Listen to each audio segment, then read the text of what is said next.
สบายดีเด้อทุกคนวันนี้กบอยู่ด่านหนังเนาะจะไปห้อยอันทุกคนนี่25กิโล50นาทีเนาะไปตอนนี้มันก็ค่ำแล้วกลับมาเอากระเป๋าแล้ว5โมงครึ่งเนาะไล่ครึ่งเลยจ้ะจริงจือดีไงกระเป๋าเขาฝากไว้นี่มื้ออื่นอีก2มื้อเขาจริงๆมานอนนี่คือเก่าไป let's go ทุกคนรถติดเด้อนี่มื้อนี้นี่วันเสาร์เนาะเขาเจ้ามีจุดพลุทุกคนจุดพลุอยู่อันดากอนบีชโตอันนั้นมังกรนะเนาะแต่ว่ากบเบิ่งแล้วปีกายก็เลยเอาไปห้อยอันก่อนวันนี้วันเสาร์เนี่ยรถติดขนาดไหนครับ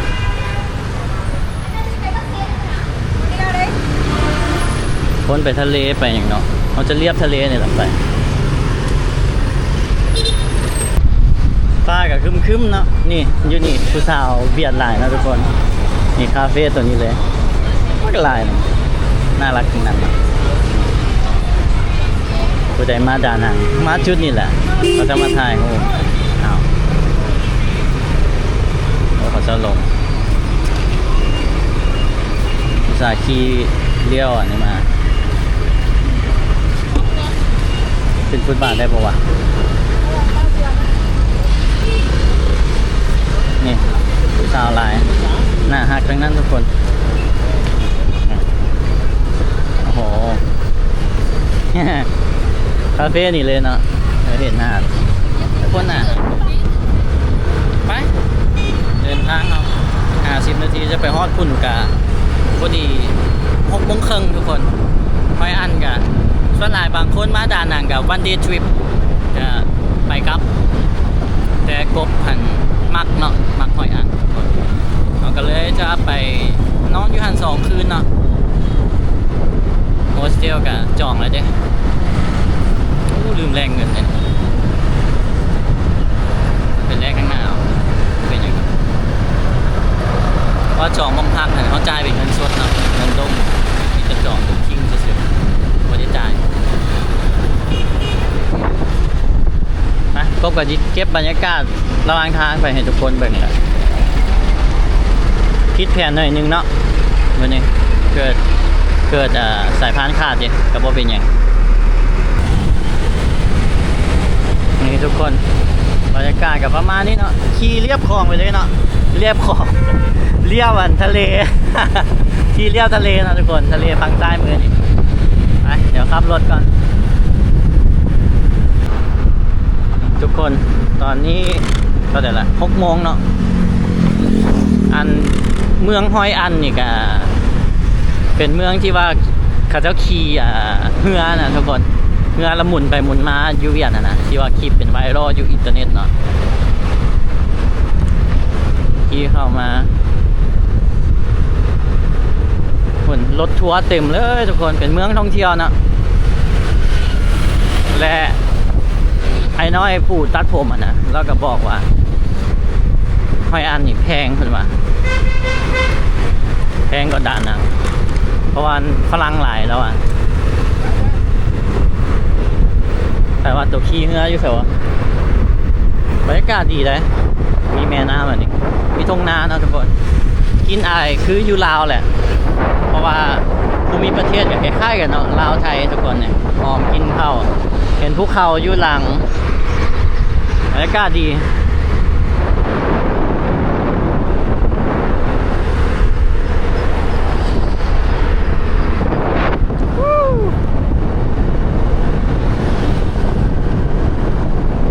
ตอนนั้นนั่นกบมานี่เนาะ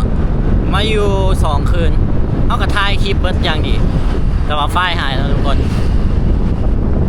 ไฟล์หายเสียดายขนาดคลิปนั้นก็พอได้เอาลงเลยเนาะอันนี้มาเชื่อนี้กับถ่ายไหมทุกคนมีงัวมีควายคันเบิ่งจังหนึ่งก็คืออยู่ลาวเลยแหละ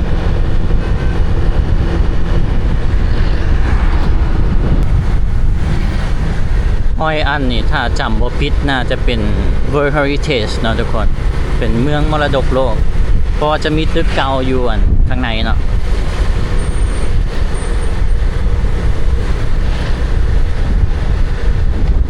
อีก10 นาทีฮอดมงพักเนาะก็จะไปมงพักก่อนทุกคนเอาเครื่องไปไว้ก่อนแล้วก็พาทุกคนเบิ่งโฮสเทลเนาะจะคืนเท่าใดได้นี่เงินจักสิพอหรือบ่เนาะบ่ทันไปแลกไป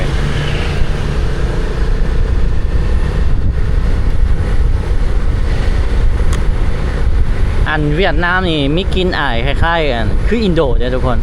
ฟีลแบบบาหลีแบบเรื่องรถจักรเขาจะขี่หลายแล้วก็ทางแคบๆไปสิเนาะแล้วก็จะเห็นต้นนั่นนี่คือต้นอันนี้อยู่ลาวกับมีเนาะต้นสีบัวๆ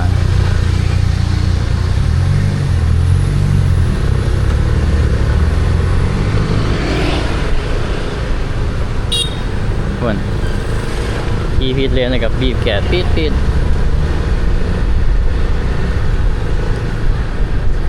นี่เราต้องมาซอกกินสตรีทฟู้ดจังสิ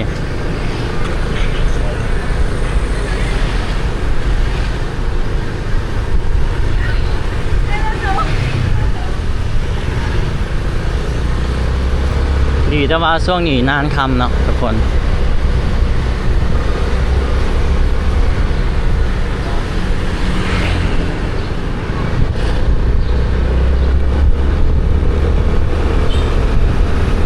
บรรยากาศเฮือนกับเจ้ากับคล้ายๆกันแหละลาวเวียดเนาะคล้ายๆไทยกินอายกับประมาณนี้ทุกคนอันนี้ขายหมักไม้ได้นี่ตลาดเนาะนี่ตลาดสดทุกคนขี่มาเห็นอะไรนี่ทุกคนปิ้งนี่อย่างบุละจะแซ่บเลยได้เข้าใจบ่ถามก่อน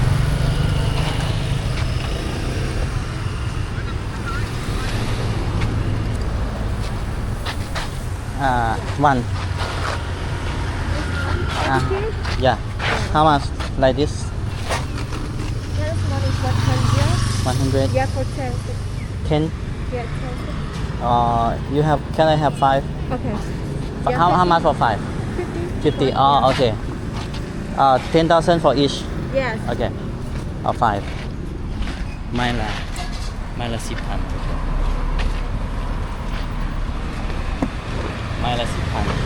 คือบ้านเราว่าอังกฤษบ่เป็นแม่นอย่างนี้จะอ่านมาจังได๋วะ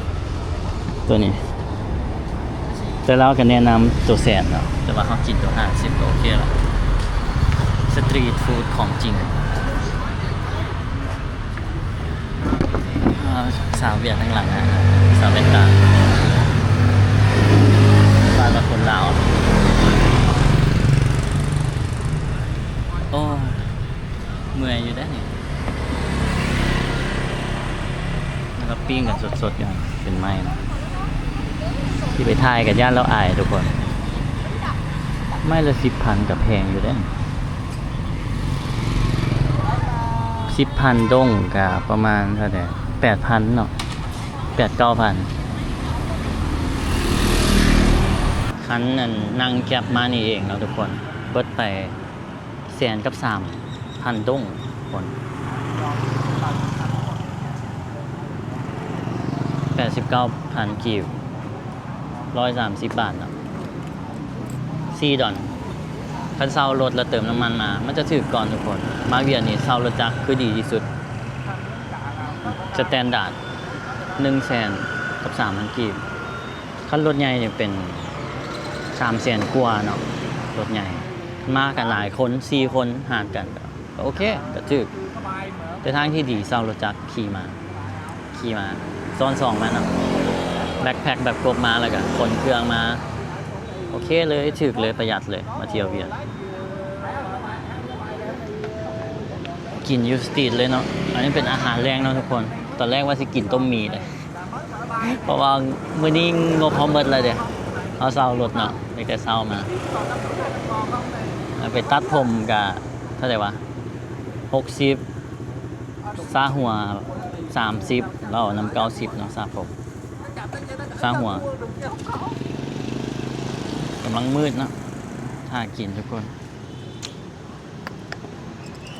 ลงพักกับใกล้ๆแหละไปอีกประมาณ4 นาทีมาแล้วทุกคนจะมีแผ่นอันนี้ให้พันเนาะ ผ่นอันนี้แผ่นคล้ายๆยอจืดแต่อันนี้คือคล้ายๆข้าวปุ้นยังไม่หาไหมจะมีเครื่องพันนะอันนี้แจ่วเนี่ยบอกเผ็ดใส่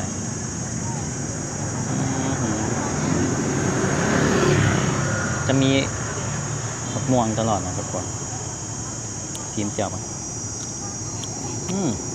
แซ่บ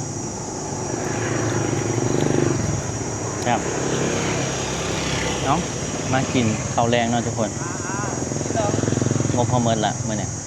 มันจะมีปิ้ง3 ชั้นกับปิ้งอันนี้น่าจะแซ่บมากินข้าวแรงกันทุกคน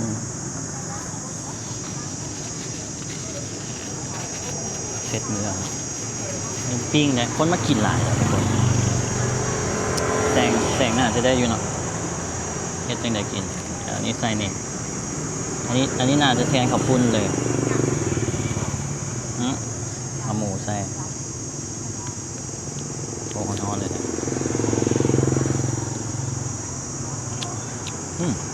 แซ่บทุกคนนุ่มๆจ้ะหอมๆคล้ายๆไส้กรอกเลย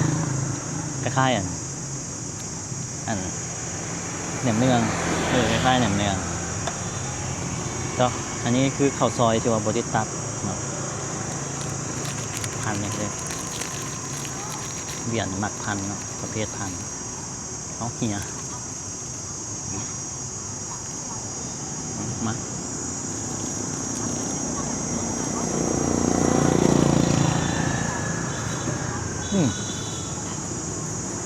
ครับเจ้าจะมีกลิ่นหอมงาเนาะแล้วก็กลิ่นคือกะปิเลยก็แบบแผ่นหนึ่งนี่ครับมันบอกคือแผ่นหนึ่งยอข่าวแล้วโอ้แซ่บเลยเซ็กซี่อย่างมาเอาคำนี้ง่ายเลยเดี๋ยวคือข้าวซอยเอามือบิดเอาม่วงใส่สลัดใส่กบมากินผักครับมากินประเภทเสียนเฮาโบแมนคนเวียดเด้อเห็นคอมเมนต์หนึ่งว่าเจ้ามักแค่เจ้าเป็นเวียดคอยโบแมนเวียดเนาะคอยลาว100%มาโอ้ผักเลยมีมะเขือมาให้เจ้าครับ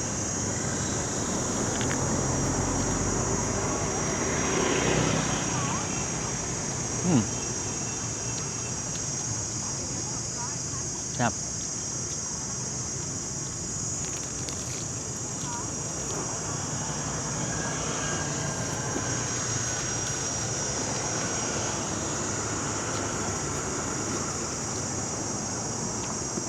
อันนี้หน่อยเพื่อนเนาะจะมีขอบคุณเพิ่มครับไม่จะห่างไม่จะสิบความจุดผ่าน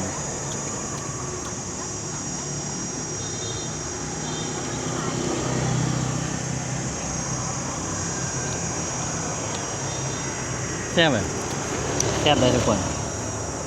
พวกใดคนใดที่มากินพันอย่างที่นะประเภทพันกับผักตึกใจแห้งเลยคือเล้ากันน่าจะมีนะแต่บ่ฮู้ซื้ออันนี้เขานี่เดี๋ยวกินแล้วรายเงินสิไปถามเขาก็ซื้อ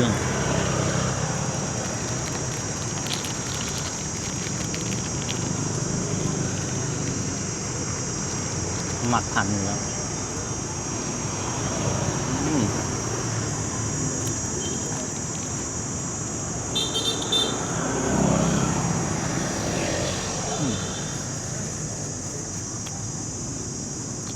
เจ้าไม่จะออกเค็มเนาะหอมใกล้ๆ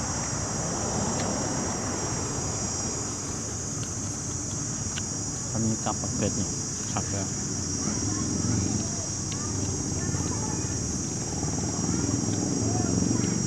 ขอผักเพิ่มเลยป่าวะ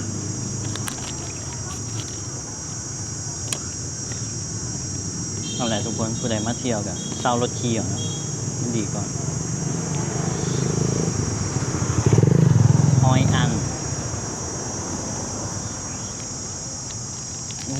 มากินอีกก่อนมากเลยยังอีกเมนูหนึ่งเด็กอันตัวหมูนะปิ้งหมูยอขาวยอจืนมากนะยังบ่ทันกิน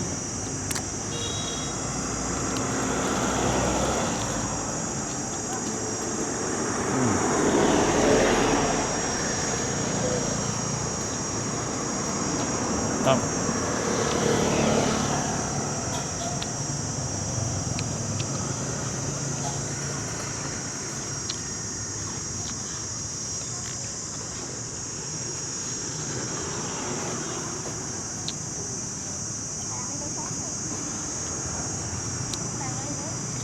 โอ้อันนี้ก็เป็นแผ่นทุกคนเป็นแผ่นดึงออกแต่ละแผ่นดึงออกเลยเพื่อนแผ่นคือข้าวซอย ก็พัดเอามือปาด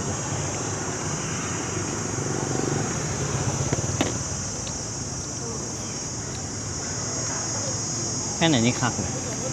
ไปเห็นยอดขาวคักได้ไง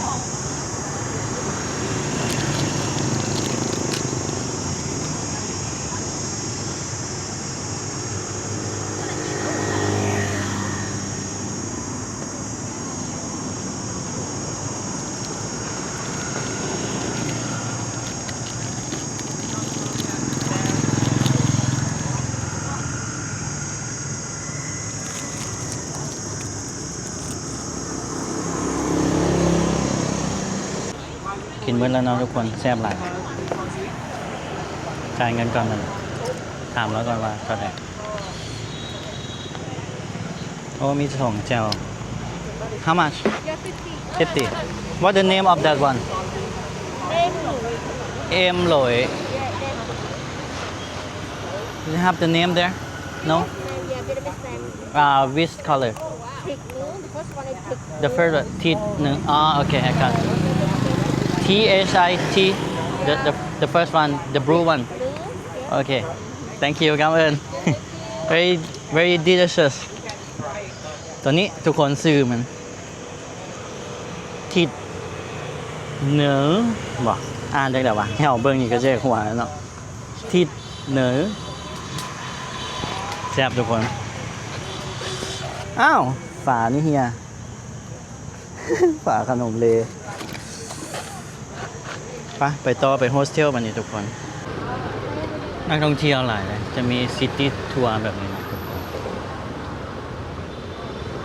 โอ้เราแวกนี่เป็นโอนเท่าเขาที่ข้ามไปโอเท่าทุกคนเป็นเมืองเก่านี่รถเลยเขาเซารถจักรขี่สบาย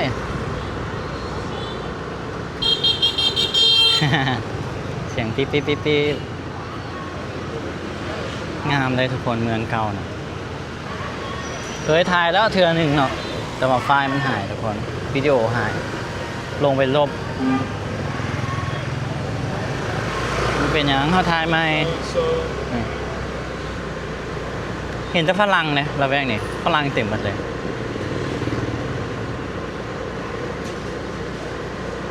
โอ้ลืมแลกเงินทุกคนแลกนี่บอก exchange นะบอก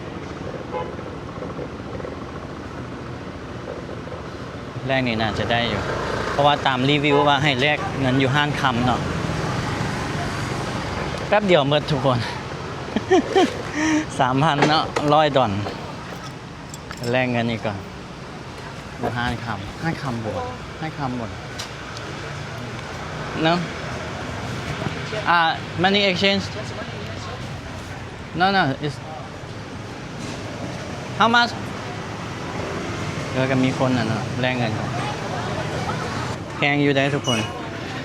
ได้2,600,000ถ้วนต้องเบิ่งอยู่เลทเนี่ย626,000 บาทแต่ก็มีคนแลกอยู่นี่อยู่ที่ถามกันแล้วก็ Hi bro how much $100 how much น่ะเจือแลกเงินอยู่ห้างคำได้2 ล้านกับ2,600,000ถ้วนทุกคนแต่ว่าจะมีคนอยู่นอกนะครับแลก2,600,000กับสาว มันก็โอเคกบเบิงอยู่เว็บเหมือน26เนาะปกติเรทอยู่นอกมันต้องเป็น700,000พุ่นล่ะคันอยู่ลาวน่ะแต่อันนี้มันก็เรทซ้ำนี้ก็บ่เป็นหยังแล้วเมื่อกี้นี่ให้เงินเขาก็ให้มาแต่2ล้านกับ100,000เพิ่นว่าเพิ่นเอาใบ500,000ให้กบ5ใบเพิ่นว่าต้องนับดีๆเด้อทุกคนเพิ่นก็นับบ่ครบเพิ่นว่าบ่ฟ้าวไปเพิ่นบ่ไล่เงินตัวเองคืนระวังเนาะทุกคนเอาเงินให้ต้องนับดีๆต้องค่อยๆเบิ่งระวังจึกตัวเนาะดีถ้าเฮามีประสบการณ์เนี่ยเฮาบ่ฟ้าวเนี่ยค่อยๆนะไปมองพักมานี่แลกเงินแล้วทุกคนอยู่จากมื้อนึงเมิดไป 3,000 กว่าแล้วนี่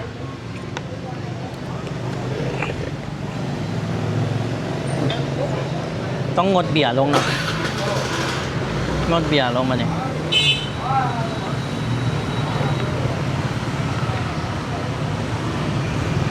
งดเบียร์ลงมาเนี่ยได้อยู่ป่ะเนี่ยบางแมปไปต่อทุกคน500 แมตช์โอเค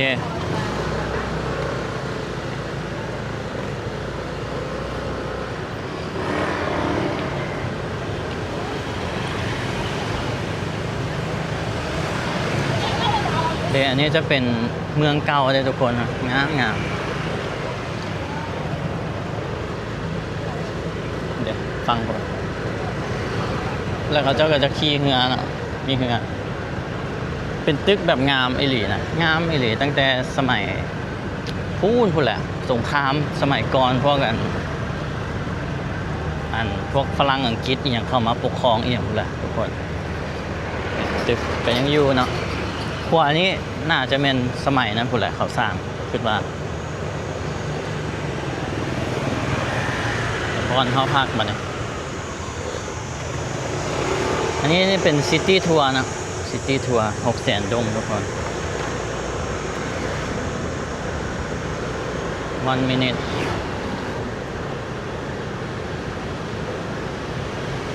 ออนบอลพักเลยทุกคนเข้าไปครับฝรั่งเต็มเลยเนาะมีแต่ฝรั่งชอบเช็คอินบ่มีพาสปอร์ตเซารถกับบ่นะเขาบ่ให้เช็คอินทุกคนแต่ว่าเขาโทรหายตุ้ยเมื่อกี้นี่แคนเซิลไปโทรไปแล้วก็รีเคสไปพอบอสันเขาจะตัดเงินเอาเด้อเฮ็ดจังได๋จับกล้องมาถ่ายดีแต่ว่าไอ้ตุ้ยส่งมาประสบการณ์ใหม่ๆมื้อนี้2 เทื่อเลยจักสิไปนอนอยู่ไสบัดนี้ทุกคนให้เราอันนั้นให้นั่นแล้วก็ตอบคำเดียวปฏิเสธอย่างเดียวเลย Yep. Tomorrow morning we will make a no show for your booking. Okay. And you just answer with the booking.com. You don't stay here, so it's no fee. Also, it means tomorrow I should. No, now. How now you can't cancel, but we can't cancel too. But it's for last minute already. Okay. But tomorrow we will make a no show the booking. It means you don't come here, you don't stay here, and they don't charge commission from us, and we don't charge anything from you. So you just say yes, you don't stay here when you have an email from the booking.com. Okay. Also, it's mean like right now I should waiting the email from booking. Yeah, tomorrow we will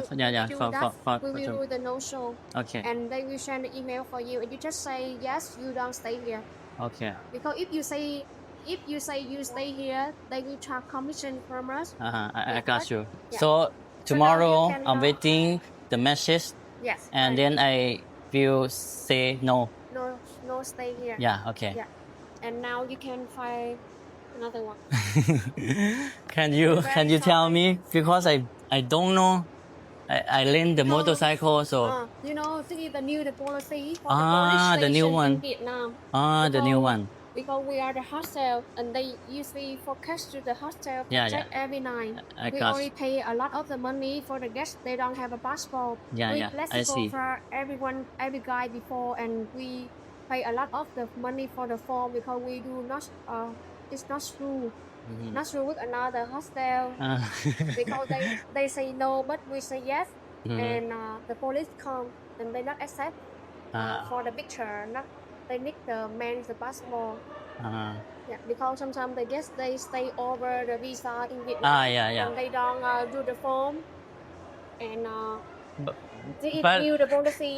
for this month in Vietnam for when you come for travel. Yeah. Yeah, so sorry. Thank you very much. So it's mean like they don't charge they don't charge they don't any. charge. Okay, thank you very much. We make the no show for you. Okay, thank you โอ้โหเรียบร้อยเลยทุกคนเฮ็ดจังได๋สิไปนอนอยู่ไสซั่นเพราะว่าเราว่ากฎใหม่น่ะผู้ใดเว้าอังกฤษเป็นเมื่อกี้ก็สิเข้าใจแหละเราเว้าประมาณว่าส่วนหลายหันคนมาเที่ยวนี่อยู่เกินวีซ่าแบบวีซ่าให้ซำนี้แล้วเขาอยู่เกินแล้วเขาเอารูปมาโชว์น่ะบัดนี้เฮากะว่าสิมาอยู่นี่2คืนเฮาสิไปนอนอยู่ไสบัดนี้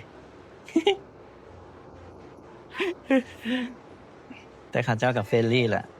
เขาก็บ่ได้ไปให้อหยังเขาก็ฟังเราอธิบายก็เข้าใจเหตุผลบัดนี้ก็มีแต่ซอกโฮสเทลไปกับ walk in ไปทุกคน walk in ก็คือย่างเข้าไปคันบ่ได้ก็จำเป็นต้องไปพุ่นแหละกลับไปดานังคืนดานังคืนก็สิไปพักอยู่ไสบัดนี้โอ้โหหนักเลยครับ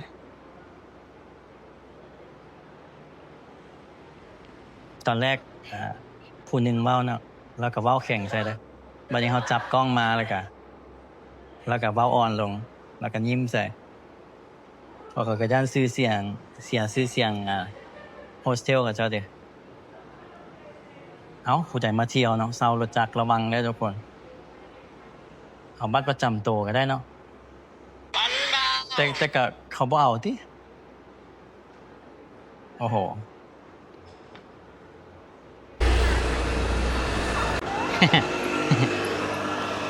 มีแต่ซองโฮสเทลใหม่ทุกคนเมื่อกี้โทรไปหาพวกเซารถเนาะแล้วก็ว่าเอ้าก็ได้นะข่อยสิส่งฮู้มาไปรีเซพชั่นพนักงานต้อนรับก็บอกว่าบ่ได้อันนี้ก็เป็นบทเรียนทุกคนเจออีกแล้วบทเรียนตลอด